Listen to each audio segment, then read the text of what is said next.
We found another beautiful car that showed up today, a 67 DB6, and we also found an owner who's very enthusiastic and has a number of wonderful cars like this, and I'd like to hear more about this particular car because it is just exquisite.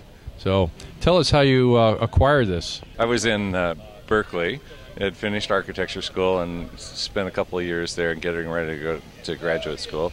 And stumbling down the street into a little smoke shop. It was hot and I wanted a Coke. And in the back of the smoke shop they had a bunch of old dusty English car magazines.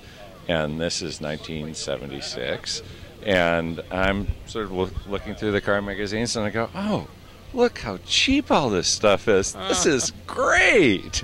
And so I went home that night and I sold everything I owned. I had minis at the time, and I sold 4 minis that night, and I bought a ticket the next day, and in 3 days I was on a plane to England, and I bought this car and a Lotus Super 7, which I had to sell to pay for graduate school, but I still have this car 35 years later. And, wow. And it's been fabulous. And have you had to do any restoration work, or was it in this condition? It was in very, very nice condition, but over 35 years and a lot of miles, it's a running restoration as it goes, sort of just keeping it good and rebuilding the bits that need to be done.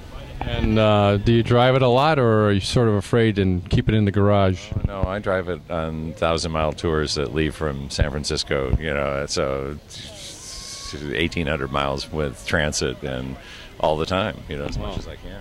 That's great. And of course, you've repainted it once already, or done? It's been repainted once, and it's mostly the original interior. A few pieces have been redone, and the motor's been rebuilt here and there, and it's just a little of that. And there's been some tuning exercises that have gone with it. I'll bet. Now I notice it's a right-hand drive. Some of the cars that came to this country initially were left-hand drive cars, if I'm correct, but I've not seen that many. No, they're actually most of the cars that were sent here. Well, all the cars that were sent here were left-hand drive.